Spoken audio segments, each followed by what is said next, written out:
Welcome. It's Domaine Dave. And this is Quake. From CheapWineFighter.com. What's up? Yeah, we got a wine today. What do we got here? I got to check the bottle out because I got to read it. Domaine de Paris, Cotes De Provence, AOP 2020. Oh my God, your pronunciation is right. Spot on. You know, it's the Midwestern French. Domaine de Paris. You know, and it's Halloween rosé because some people think it's pink, but I say it's orange. It does. You hold it up against a little white piece of paper like I'm doing right now. It looks pretty orange. It's like an orange jelly or something, you know, one of those things? Jelly candy? That's what it looks like. Orange Jell-O shot. Yeah, it looks cool. So, you know, in October, like we is, trying to find something like the label isn't spooky. Oh, sadly, it's not spooky, but no skulls, but that's not Provence. But it's orange. It's Halloween. It's a Halloween rosé. I'm gonna take a sip. And can you tell us a little bit about this wine, Quake, so we know what we're talking about? Well, so it's a rosé from like the motherland of rosé, Provence. True that. And all those are pretty light and breezy and usually nice and balanced with the acid. And they're going to be dry. A lot of people think rosés is, oh, that's too sweet for me. No. Very nice. This is from Cotes De Provence, and it's a state wine, right?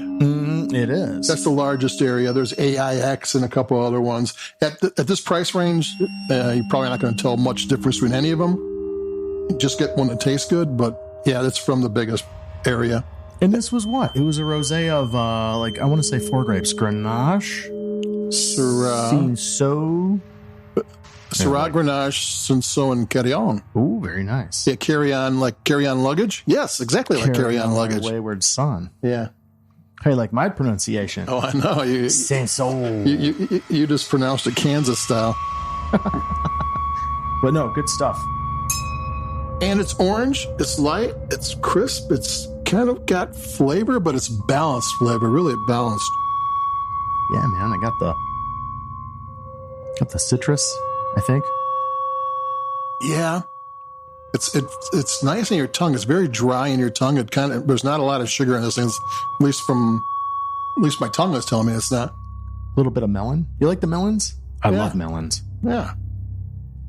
It's got some cherries and some, it's all dried kind of, it's not like juicy flavors. It's like dried cherries and, and dried raspberries and dried pears and that kind of stuff. Yeah. It's not, yeah.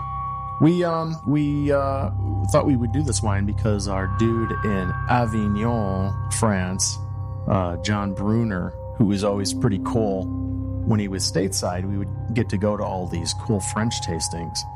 And anyway, he's living in Avignon now and is now representing this wine. So he's like, you got to check this out. And it's available here in Chicago at Binny's. So I'm like, yeah, almost.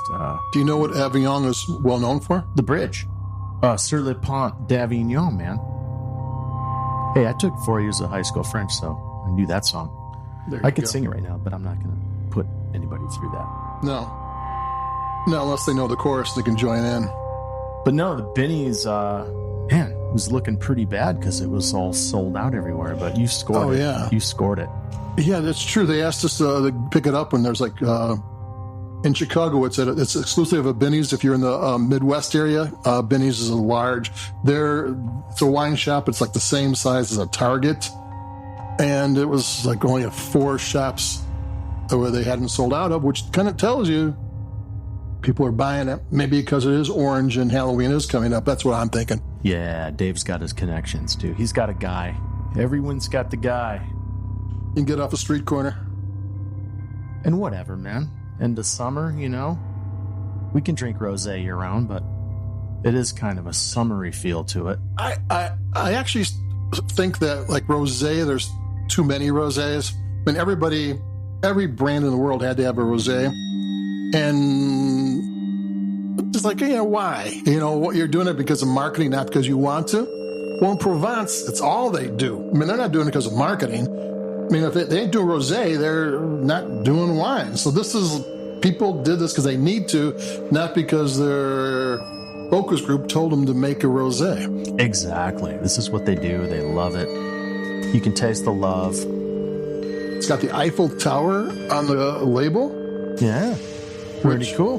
Which it could be scary because American Werewolf in Paris. I mean, you can tie it into Halloween, which we're trying to do now because Halloween wines are coming in. Oh, there you go. And the Vampire Lestat was in Paris too. Was it? Well, yeah, for the movie, yeah. I thought it was New Orleans. No, they went to Paris, the old world. That's where the old world was. Oh, gotcha. Yeah, so we're trying to tie this. Rosé and Halloween have more ties than we ever thought before we started this podcast. Yeah, it's all coming together. Yeah, and what you get is a crisp, balanced, kind of flavorful, but again, balanced. This is French. They don't do ripe and juicy. Right. They just do balanced. Yeah. And once you start getting into balance is kind of beautiful. Absolutely. Yeah. Balance is where it is. Yeah, sometimes you get a juicy wine and, it's easy to like.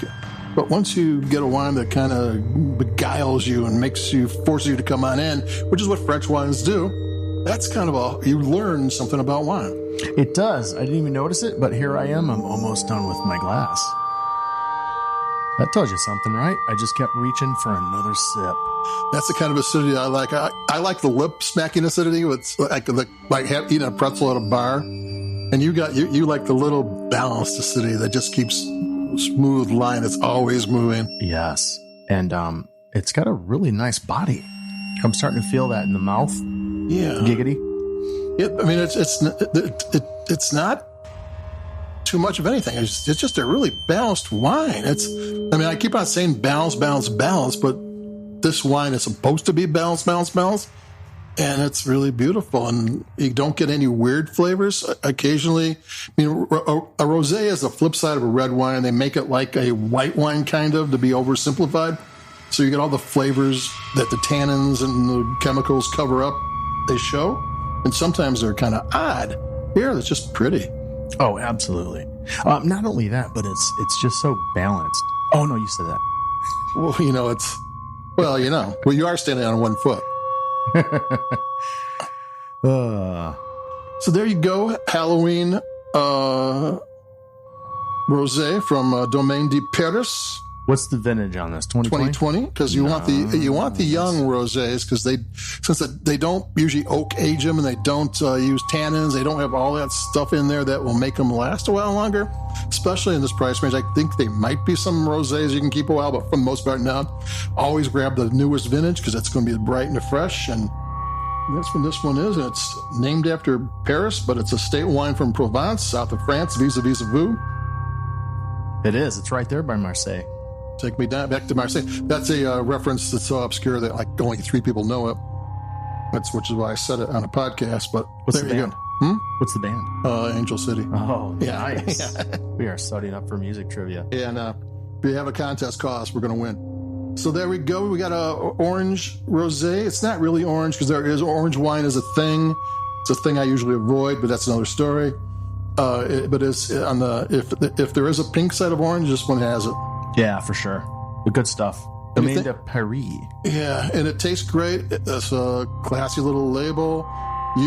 This is a wine that if you're sitting outside like on a cool night, you might go through a couple of bottles and you probably get it and not even know it. It's one of those things that's just easy to drink, balanced, beautiful. Flavors don't overpower. They don't fatigue your palate. Absolutely. Acidity that keeps you wanting another sip. Throw some chicken on the grill. Firecracker shrimp, chicken McNuggets. You got it. Man, burritos, anything. Yeah, actually, I think pairing's kind of a scam, but that's another story. Really? Sounds like another episode. Yeah, we're gonna fight. Oh yeah, I'm gonna start yelling pretty soon. To the next episode. Yeah, but there you go. So, you got any last things about why this is a good wine, or? No, man, good stuff. It's just easy to drink. And I love it. Yeah, we started. The bottle's almost empty, and we started tasting it, and it's gone. And it's Provence. I mean, this is like Quake said. This is a ground zero for rosé. If you like rosé, you want to get your Provence, Cotes De Provence wines, and this is a pretty solid one. Yes, and it's pink, and don't be scared. It's dry. No, it's orange. It's orangey. Right, and it's scary. It's orange. It's Halloween. So, so there you go. That's us talking about Halloween rosés from the south of France, vis-a-vis vous. Absolutely. Anything else? We got anything on the horizon we should talk about? I have a scary red wine coming up after this one. Ooh, I can't wait. Very scary. Why is it scary? Does it look like blood? When I tell you the name, I can't tell you the name yet. All right. Yeah. No spoilers. Yeah, because I got to start looking for wines with skulls. Right. Yeah, any skull wine will work. Or skeletons. Yeah, skeleton. They are always good wines. Remember that. Absolutely. Don't forget that part. So peace out. This is Domaine Dave. Stay safe. Stay warm or hot or cold, whatever the thing is. We'll be talking to you. And you got words of wisdom, quick? This is Quake. Just go hit up cheapwinefinder.com and like us where you get your podcasts. It seems most of you get your podcasts on cheapwinefinder.com, so that's fine too. That's what the metrics say. Yeah. So we love all of you. If you like us, we like you too. And we'll talk to you. Adios. Bye-bye.